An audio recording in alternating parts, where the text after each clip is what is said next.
Hey guys, how are you? I'm Jay, and are you one of those that missed out on the Benchmade Doug Ritter Griptilian?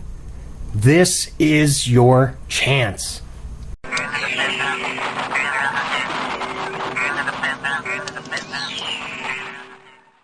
So this is just going to be my first initial look at the Hogue Doug Ritter RSK MK1 G2. You can only get this from Knifeworks, so yes, it is an exclusive. I will be sure to go ahead and include the link to purchase this knife down below. So today we're really not going to get into any of the specs. I'm going to save that for the full review once I've had enough time, carrying this. And let's quickly just go ahead and do a couple quick size comparisons, and I will start out with the closest, being the Benchmade Griptilian. How about Spyderco with the Para 3, and then the Paramilitary 2. Let's bring out some Benchmades with the 940 and the Bug Out. How about two more? The Kershaw Skyline. And we'll finish with the Kaiser Vanguard Dukes. And for those of you that don't know, Doug Ritter he's not only a knife maker, but he's an incredibly active lobbyist for knife rights. This features the Hogue Able Lock, ABLE, which stands for Ambidextrous Bar Lock Enhanced. And it is so similar to Benchmade's Axis Lock. I don't know if it's because, the demand for this knife is so high, but it took about 3.5 months, once I paid for it, for me to finally receive this from Knifeworks. And I have to tell you, guys, it was absolutely worth the wait. No kidding. This is the second iteration of the Doug Ritter MK1, and if you notice here down on the bottom, this is the first generation from Benchmade, which was discontinued by Benchmade in 2016. I can't believe that they discontinued that. And apparently, according to Knifeworks, I guess Doug Ritter was equally surprised.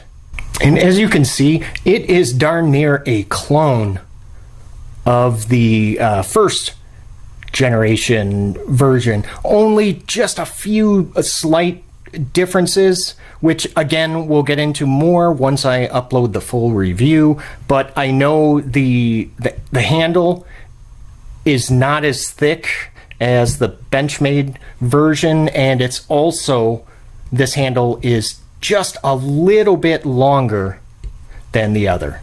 Now right away, the first thing that I noticed was the sound this makes during deployment. See if you, now listen. You hear that? Yeah, the Benchmade? That sounds like friggin' like plastic being broken in half. I really like what Hogue did here to kind of make it much quieter. Now I consider this to be a true hard use knife, and let me show you why. First being, well, that stonewash blade, which is going to go ahead and hide scratches from use.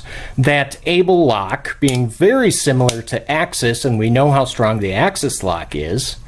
The blade is riding on bronze washers. Yep, no bearings, which, as you know, is going to be a heck of a lot easier to maintain and clean.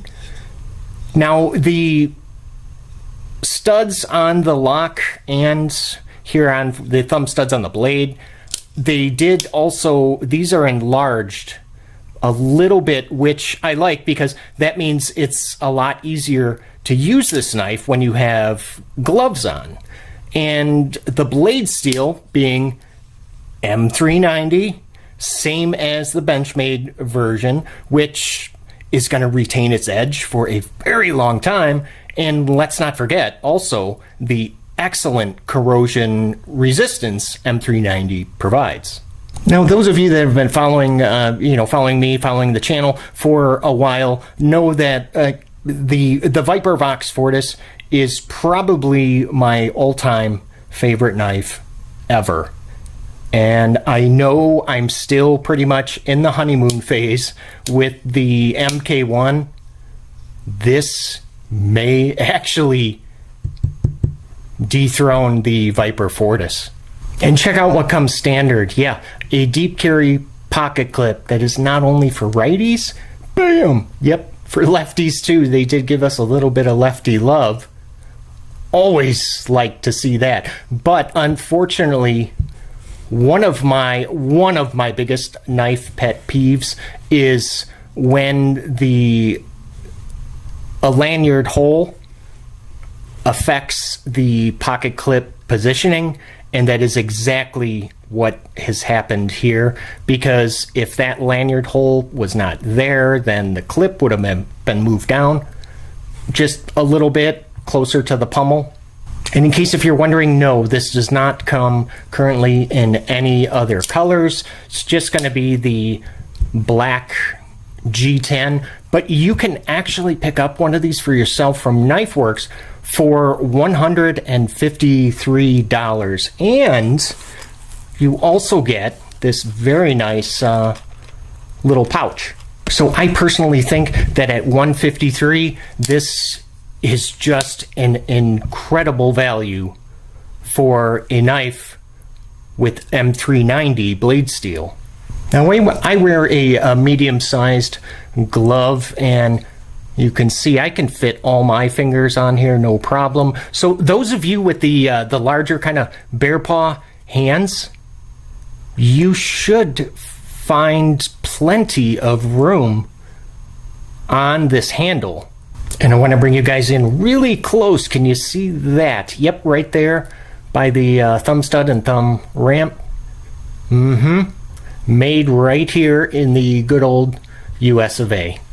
And now make sure that you keep your eyes peeled for the full review, which will be coming soon. I am really looking forward to kind of putting this thing, using it kind of harder and putting it to the test. I think it should perform very nicely. And in that full review, I will even disassemble this on camera so we can kind of get a look at the internals and see how similar this is to the axis lock. And in case you're wondering, I have previously reviewed the Benchmade Doug Ritter Griptilian. If you go ahead, look up to that corner right now, yep, you see that, you can click on that card and you'll be able to watch my full review. And remember, go ahead, click on that subscribe button if you're looking for knife reviews that get right to the point. Thanks you guys for watching, and I will see you at the next video.